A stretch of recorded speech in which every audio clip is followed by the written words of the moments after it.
Hey everybody, it's me. And yesterday I downloaded a video to YouTube.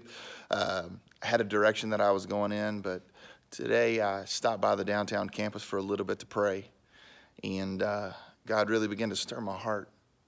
And so I wanted to share this with you. And it's not necessarily, it is encouraging, but it's not this bubbly message. Really more a challenging message is what I would consider it. And so as I'm praying and I'm just asking God to reveal to us, as a church body, as an individual, what 2019 looks like, he began to stir my heart. And what I really began, I was overwhelmed with just the simplicity of the gospel of Jesus Christ. And I know it's so easy for us, whether we've been in large cities before or we've seen other churches on TV or podcasts and doing certain things that are just absolutely phenomenal, lights and events and conferences and all these different things. But there's something that we can miss a lot of times when we feel like we can't do that, or we want to do that, but we don't have the resources to do it or the time. And so we almost lose heart in a sense. Or if there are people that are not knocking down our doors to get into our church and we're going to multiple services, that we feel like we're not doing anything. And I think there's the danger. There's the danger, is because that's when we begin to focus on what we're not doing and focus on what we can do physically to draw people in, rather than focusing on one of the most important things that I think we sometimes forget. And that's just devotion and prayer. The simplicity of the gospel is that Jesus came to this earth and he lived among people. He saw them healed. He healed the sick. He raised the dead. He discipled a bunch of men to then take the church into what we know it is now, the church, the body of Christ. So he wasn't focused on, and I realized that there were no technology and all that stuff back then.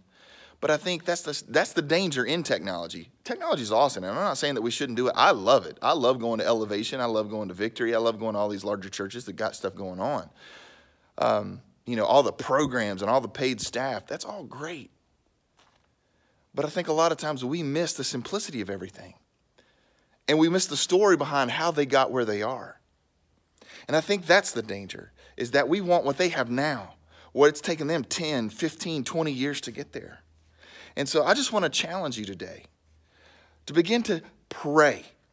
Pray on your knees, pray in your alone time, pray.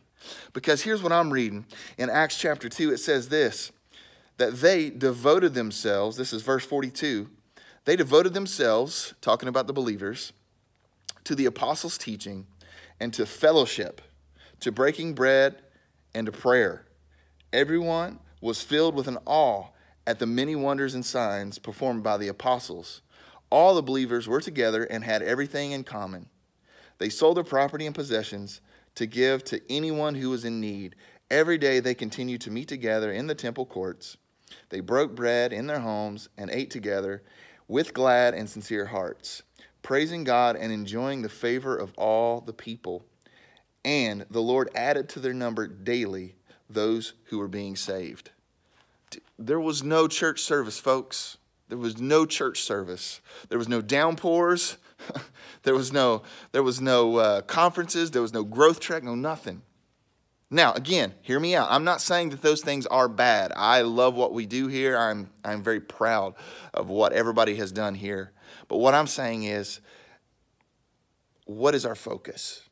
Is our focus on the next big thing? Or is our focus on Jesus and truly seeking him for what we should be doing? Because I believe that if we want to create a culture of people who are true disciples of Jesus, if we want to create that culture, then we have to model that culture in our own lives as leaders, as pastoral staff, as impact team leaders, as impact team members. We have to model that. And the way we model that is true devotion. The way we model that is fellowship with one another. It's not by what we can build. It's not by what we can put together. It's by our simple act of obedience to God and our devotion to him. And so I challenge you. I challenge your thinking, and I challenge what you do in 2019 to really get back to the basics, the simplicity of the gospel, true fellowship with him. And out of that, I believe God will give us those divine ideas. God will give us not only those divine ideas, but he will send laborers across our path that will be able to make those ideas come to reality. Love you guys. We're praying for you guys. Have a blessed week.